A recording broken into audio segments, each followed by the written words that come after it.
Tetapi ketika Chen Ping ingin berhenti, dia menyadari bahwa dia tidak dapat mengontrol ruang di sekitarnya, tubuhnya tidak mendengarkan sama sekali, dan dia jatuh tanpa sadar.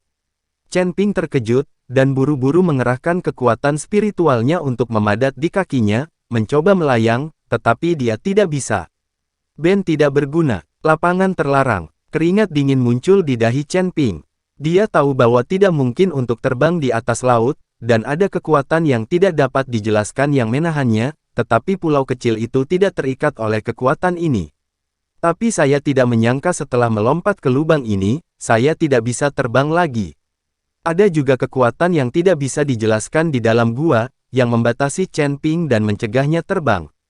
Mata Chen Ping tertuju ke bawah, tubuhnya jatuh dengan cepat, dan dia merasa sedikit panik.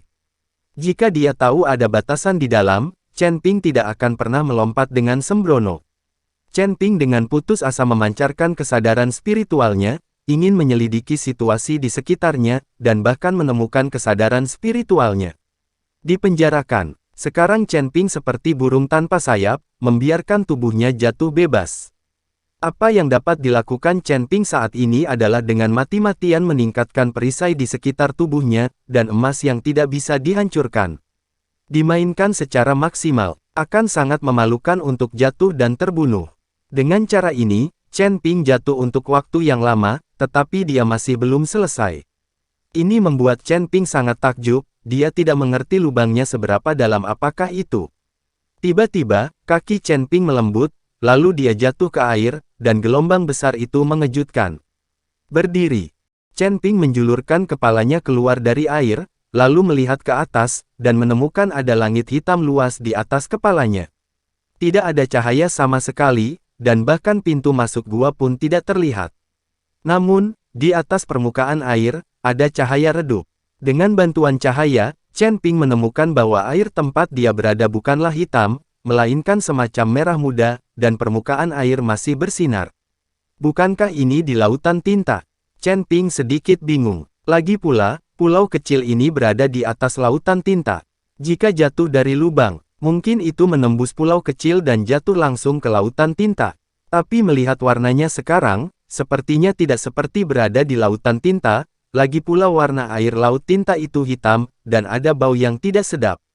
Namun airnya berwarna merah muda dan terlihat sangat jernih, dan tubuh Chen Ping basah kuyup di dalam air. Kemudian, pori-pori pada tubuh terbuka secara alami, menyerap aura secara maksimal, dan seluruh tubuh menjadi hangat. Air di sini sepertinya memiliki kekuatan untuk membersihkan jiwa, yang membuat orang merasa kaget. Sungguh aneh bahwa air itu mengandung energi spiritual yang begitu kuat. Ada apa? Di mana itu? Mata Chen Ping penuh kejutan, itu bukan air, itu seperti cairan spiritual. Namun, meski nyaman berendam di sini, Chen Ping tetap berenang menuju pantai. Setelah mendarat, Chen Ping melihat tanahnya penuh dengan kerikil seukuran kepalan tangan. Kelihatannya seperti beting, tapi dia jelas melompat ke dalam lubang dari sebuah pulau, bagaimana mungkin? Mendarat di tempat yang dangkal. Mungkinkah ini bagian dalam pulau kecil, dan seluruh pulau berlubang? Chen Ping melihat sekeliling, dan tidak ada tanda-tanda roh jahat.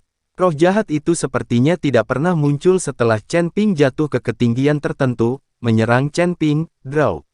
Saat itu, Chen Ping hanya berpikir untuk tidak jatuh ke kematiannya, dan dia tidak peduli. Chen Ping mencoba menyebarkan kesadaran spiritualnya, tetapi dia masih tidak bisa mendeteksinya, seluruh tempat sepertinya tertutup. Tabu, Chen Ping hanya bisa berjalan maju selangkah demi selangkah di atas bebatuan, berharap menemukan sesuatu. Tapi saat dia berjalan, Chen Ping selalu merasa ada yang tidak beres dengan kakinya, jadi dia membungkuk dan mengambil batu untuk melihatnya. Setelah melihat ini, dia tertegun. Batu apa ini? Jelas kerangka, karena sudah lama berubah menjadi batu. Itu saja, melihat kerangka yang telah berubah menjadi batu di seluruh lantai, Chen Ping merasa kulit kepalanya mati rasa. Dengan begitu banyak kerangka, berapa banyak orang yang meninggal? Berpikir bahwa tempat ini dulunya adalah medan perang kuno, tampaknya tidak satu pun dari orang mati ini yang biasa. Saat Chen Ping terus bergerak maju, bentuk banyak kerangka dapat dibedakan, yang membuktikan bahwa tidak ada yang mengganggu tempat ini selama bertahun-tahun. Kerangka berselang-seling, tidak peduli apakah mereka abadi atau pembudidaya setan, mereka semua berubah menjadi tulang mati saat ini. Ada beberapa kerangka binatang di antara mereka, kerangka binatang ini harus menjadi tunggangan, apakah itu peri atau pembudidaya setan, mereka semua memiliki tunggangan sendiri pada saat itu. Chen Ping tidak bisa menahan nafas, dia tidak mengerti bagaimana perang antara dewa dan iblis dimulai saat itu. Ya, hasilnya adalah malapetaka. Setan hampir menghilang, dan kelompok lain juga menderita kerugian besar. Mengapa ini perlu? Tepat ketika Chen Ping sedang berpikir liar, dia tiba-tiba merasakan tubuhnya tegang, seolah-olah semacam nafas memanggilnya dengan kuat. Perasaan ini membuat jantung Chen Ping berdebar kencang, seperti bertemu dengan gadis yang disukainya. Merasa, Chen Ping sedikit mengernyit, dan mulai bergerak maju sedikit demi sedikit menuju perasaannya sendiri. Chen Ping tidak tahu seberapa besar tempat ini, dan kesadarannya tidak bisa menyebar. Itu tidak dapat dideteksi, dan cahaya di sekitarnya juga sangat gelap, sulit bagi Chen Ping untuk melihat jauh. Tapi saat Chen Ping terus berjalan untuk jarak tertentu, dia langsung terpana dengan pemandangan di depannya.